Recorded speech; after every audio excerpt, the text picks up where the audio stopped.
চারপাশে খুঁজলে আমার মতে এরকম অনেক মানুষ পাওয়া যাবে যারা হয়তো অনেক ভালো জায়গায় চান্স পেয়েছে, তারা সেখানে পড়তে পারেনি।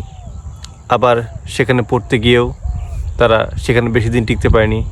আবার এরকম অনেক মানুষ যারা অনেক ভালো ভালো জায়গায় জব পেয়েছে, সেটা করতে পারেনি, বা সেখানে চাকরি করা অবস্থায় কয়েক মাস বা বছরের পর তাদেরকে সেখান থেকে চলে আসতে হয়েছে।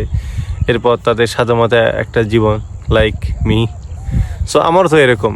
বাংলাদেশের অ্যাডমিশনে যদি বলি যে মেডিকেল, ইঞ্জিনিয়ারিং, ভার্সিটি অনেক ভালো ভালো জায়গায় আমার চান্স হয়েছিল, বাট আমি কিন্তু কোথাও কিন্তু পড়তে পারিনি।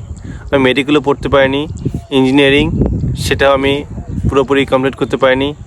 একাডেমিতে ছিলাম, একাডেমিটাও আমি শেষ করতে পারিনি। এখন পড়তে হচ্ছে আমাকে একটা পাবলিক বিশ্ববিদ্যালয়ে। চারপাশে খুঁজলেও এরকম আমার মতো অনেক হতাশাগ্রস্ত মানুষ পাওয়া যাবে, যারা হয়তো এরকম অতীত নিয়ে অনেক চিন্তা ভাবনা করে। মাঝে মাঝে অনেক খারাপ লাগে, অনেক ডিপ্রেশন লাগে যে আচ্ছা আমি এত ভুল করলাম নাকি, আমার দ্বারা কী সম্ভব, এখন আমি কি করব। দেখুন, এই পৃথিবীতে প্রত্যেকটা মানুষের রিজিক নির্ধারিত। রিজিক মানে এই না যে আমি কতদিন বাঁচবো বা আমি সারা জীবন কতটুকু পরিমাণ খেতে পারবো, কী খেতে পারবো, শুধু এটা না। এই যে আমি যেখানে পড়াশোনা করতেছি, এটা আমার একটা রিজিক। আপনি চাকরিতে যে কয়দিন আপনার কোনো হকটা ছিল, যে কয়দিন আল্লাহ তাআলা রিজিকটা রেখেছিল, আপনি ওখানে ছিলেন।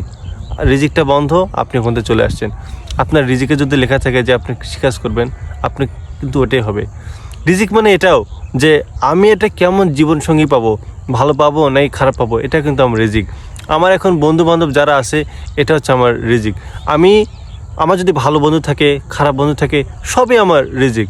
আমার বাবা মা আমাকে কয়দিন ভরণ পোষণের দায়িত্ব নেবে, এটাও রিজিক। আমি কয় টাকা ইনকাম করব, এটাও আমার রিজিক। আমি অনেক চেষ্টা করতেছি যে টিউশন কোচিং করে আরও অনেক টাকা ইনকাম করার জন্য, কিন্তু আমি কিন্তু পারতেছি না। হয়তো আমার রিজিকটা এত দূর পর্যন্ত হয়তো সীমাবদ্ধ, এই জন্য হয়তো। তবুও আমি থেমে নেই, চেষ্টা করতে হবে। কিন্তু তাই বলে এই না যে শুধু বসে থাকবো আর অপেক্ষায় থাকবো যে কবে কি। চেষ্টা করতে হবে, চেষ্টা ছাড়া তো কোনো কিছু হবে না। চেষ্টা তো অবশ্যই এটা করতে হবে। চেষ্টা করার পর, সর্বোচ্চ চেষ্টা করার পর যেটা পাবো, এটাই হচ্ছে। আর আমরা তো এটাও জানি যে আমরা যদি আল্লাহর কাছে প্রার্থনা করি বা দোয়া করি, তখন আল্লাহ তাআলা ওই রিজিকটাকে আর বৃদ্ধি করে দেয়। অর্থাৎ একমাত্র দোয়ার মাধ্যমেই কিন্তু আমাদের তাকদীর পরিবর্তনটা হয়। তো আমরা যদি আরও বেশি বেশি দোয়া করতে পারি, বেশি বেশি আল্লাহর কাছে চাইতে পারি, তখন রিজিকটাকে আল্লাহ তাআলা চাইলে অনেক বাড়িয়ে দিতে পারবে। সো বিষয়টা হচ্ছে যে ডিপ্রেশন জিনিসটা, এটা বাস্তবতা, আমাদের কিন্তু এটা মানতে হবে। এখন যাদের হয়তো 21-22 বছর, তাদের হয়তো খুব একটা ডিপ্রেশন জিনিসটা কিছু মনে হচ্ছে না, বাট যখন 25, 26, 27, 28, যখন ধীরে ধীরে বয়সটা অনেক বেড়ে যাবে, তখন আর ডিপ্রেশন কাজ করবে। যেমন আমার পড়াশোনা এখন শেষের দিকে, আমার ডিপ্রেশন লাগে যে আমি কী চাকরি করব, এই যে আমি কেমন দেখতে মানে বুড়োর মতো হয়ে যাচ্ছি, আমার জীবনসঙ্গী কেমন হবে, আমি যেটা ভালো চাকরি না পাই, আমি তো ভালো জায়গায় ফ্যামিলিতে আমাকে বিয়ে দেবে না, আমি আমার বাবা মাকে কী বলবো, এছাড়াও বন্ধু বান্ধবদের যারা অনেক ভালো জায়গায় আছে, ওদের সামনে কেমনে মুখ দেখাবো, এগুলো অনেক টেনশন। এটা এই বাস্তবতাগুলো আমাদের মেনে নিতে হবে। এগুলো নিয়ে কিন্তু আমাদের বাঁচতে হবে। মাঝে মাঝে মনে হয় যে বেঁচে থেকে কী লাভ, কার জন্য বেঁচে আছি, কী করব, এটা আসা স্বাভাবিক। কিন্তু তারপর তো আমাদের বাঁচতে হবে, তারপর তো আমাদের কাজ করে যেতে হবে। এই দুনিয়াতে আমাদের যে কয়দিন আমাদের আল্লাহ তাআলা হায়াত দিয়েছে, এটা আমাদের তো পুঙ্খানুপুঙ্খানুভাবে তো আমাদের সেই সময়টাকে ইউজ করতে হবে। আমাদের তো অন্তত আমাদেরকে যে কারণে সৃষ্টি করা হয়েছে, আমাদের তো আল্লাহ তাআলা তার ইবাদতটা করতে হবে। অন্তত এই জিনিসগুলো যদি আমরা মাথায় রাখতে পারি, তারপরেও কিন্তু একটা মনে একটা কিন্তু অন্তত কষ্টটা একটু লাঘব হয়। এরকম অনেক যে যাদের মনে কত কষ্ট, ভালো একটা জায়গায় চান্স পায়নি, ভালো একটা জায়গায় পড়তে পায়নি, ভালো একটা সাবজেক্টে, মনের মতো সাবজেক্টে পড়তে পায়নি, ভালো একটা চাকরি পায়নি, ভালো জীবনসঙ্গী নেই, কত ধরনের। আমি তো জানি না যে আমার জীবনের সামনে আরও কত ভয়াবহ অবস্থা, কিন্তু তারপরেও কিন্তু বেঁচে আছি। তারপরেও কিন্তু আমাদের বাঁচতে হয়, আমাদের বাবা মায়ের কারণে, ফ্যামিলির কারণে, বিভিন্ন কারণে আমাদের কিন্তু অনেক দায়িত্ব, এবং এই দায়িত্বগুলো সামাল দিতে হলেও আমাদের বাঁচতে হবে। আসলে হুমায়ুন আহমেদ একটা কথা বলছে যে পৃথিবীতে কিছু জিনিস অপূর্ণ থাকাটা ভালো। জীবনটাতে যা চাইলাম তা পেলাম, এটা মানে জীবন না। কিছু অপূর্ণ জিনিস থাকবে, মাঝে মাঝে ভাবো যে ওই জিনিসটা পাইনি, পেলে হয়তো কী হতো। যেমন আমাদের এইরকম হয় না যে আচ্ছা ওই মেয়েটাকে যদি পাইতাম, জীবনটা তো আরও ভালো হতো, জীবনটা আরও সুন্দর হতো, পাইনি, একটা খারাপ লাগে। এই খারাপ লাগা যেটা অনুভূতি, এটা কিন্তু এক ধরনের কিন্তু অনুভূতি।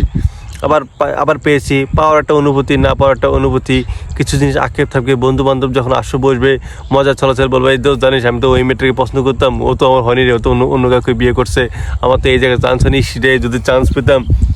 এগুলো একটা আনন্দের মধ্যে পড়ে, এগুলো হচ্ছে একটা বিনোদনের মধ্যে পড়ে।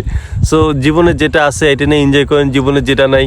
আমার মাঝে মাঝে তো আমি আমার ফ্রেন্ডদের সাথে অনেক গল্প সল্প করি, ওদেরকে অনেক মাঝে মাঝে রাতে অনেক বিরক্ত করি যে দোস্ত আমি তো এটা পাইনি, কি করব, আমার বন্ধুরা তো মেডিকেলে পড়ে, আমাকে তো ওই মেয়েটা পাত্তা দেয় না, ইসে যদি আজকে মেডিকেলে পড়তাম তাহলে ওই মেয়েটা পাত্তা দিত, ও অনেক ভালো একটা জায়গায় বিয়ে হতো। আমার এখনও মনে হয় যে আমি যদি একাডেমিতে থাকতে পারতাম তাহলে হয়তো এখন আমার বিয়ে হয়ে যেত, এখন আমার বিয়ের জন্য এত মেয়েটা খুঁজতে হতো না। এটা বাস্তবতা। তো এগুলো নিয়ে আসলে আমাদের বাঁচতে হবে। সো যারা ডিপ্রেশনে আছেন, যেটা হোক, বেঁচে থাকুন, জীবনে যেটা আছে এটা নিয়ে খুশি থাকুন। চলাফেরার মাঝে কাটা থাকবেই, কিন্তু সেই কাটা দূর করেই আমাদের চলতে হবে। চলুক না, জীবনে কি সব কিছুই পেতেই হবে? জীবনে সফলতা কি পেতেই হবে? জীবনে কি মানুষকে দেখাতে হবে যে আমি এত বড়? থাক না, আপনি আপনার মতো জীবনটাকে এনজয় করুন, আপনার জীবনে যেটা আছে এটা নিয়ে খুশি থাকুন, এবং সর্বোপরি নিজে খুশি থাকুন, ফ্যামিলিকে, বাবা মা সবাইকে হ্যাপি রাখার চেষ্টা করুন। দেখবেন জীবনটা এতেই সুন্দর। জীবনে নিজেকে খুশি রাখার চাইতে বড় কিছু আর কি হতে পারে? So all the best.